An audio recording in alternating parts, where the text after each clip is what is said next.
Chers amis, bonjour. Sommes-nous encore en France ou en République populaire de Chine? Les curés et les vicaires de la paroisse Sainte-Eugène-Sainte-Cécile à Paris ont fait l'objet d'une dénonciation anonyme qui leur a valu d'être placés en garde à vue au lendemain de Pâques. Leur crime n'est pas avoir refoulé les fidèles venus nombreux à la vigile pascale et n'est pas avoir officié en masque sur le visage. Si le procureur les a finalement relâchés, le tribunal médiatique, lui, les a condamnés.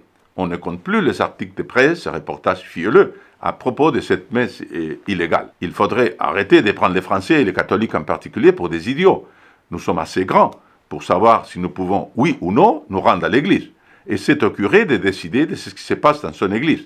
De la même façon qu'en vertu du principe de subsidiarité, c'est au chef de famille de décider des règles en vigueur dans son foyer, pas à l'État. Cela fait maintenant plus d'un an que les autorités publiques bafouent la liberté de culte. Déjà, au printemps dernier, des policiers en armes étaient rentrés à l'église Saint-André de l'Orbe à Paris afin d'interrompre la messe sous prétexte de lutter contre l'épidémie de Covid. On peut bien se rendre au travail, prendre les métros et arpenter les centres commerciaux, mais pas se rendre à l'église. Tout ceci alors qu'aucun foyer épidémique, ou cluster comme on dit maintenant, n'a été recensé dans une église. Face aux abus des pouvoirs répétés du gouvernement, le président du Centre européen pour le droit et la justice, Grzegorz Pupanc, a rappelé à juste titre que le droit international place la liberté des religions au-dessus des autres libertés en n'y admettant aucune dérogation, même, je cite, dans les cas où un danger public exceptionnel menace l'existence de la nation et est proclamé par un acte officiel. Jusqu'à présent,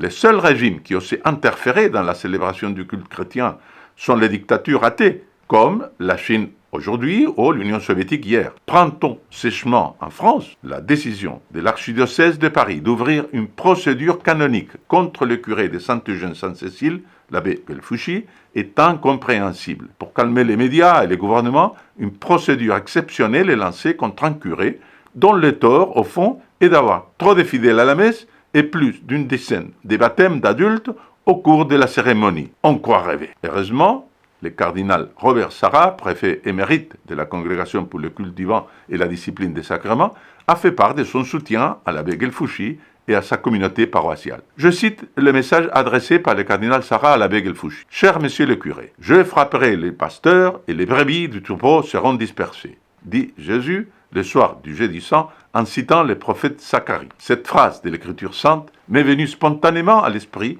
en prenant connaissance de nombreux articles reportages relatant la vigile pascale de cette année dans votre église. Je désire vous exprimer, ainsi qu'à monsieur l'abbé Gabriel Gordetzky, mon soutien et ma compassion dans cette épreuve qui vous touche en tant que curé, et donc pasteur d'âme, en vous demandant de bien vouloir transmettre aux paroissiens de l'église Sainte-Eugène-Sainte-Cécile l'assurance de ma prière très fervente, en particulier à l'autel du Saint-Sacrifice de la Messe. » Fin de citation. Si vous souhaitez vous aussi vous exprimer en faveur de la liberté de culte, alors diffusez, je vous prie, cette vidéo sur les réseaux sociaux.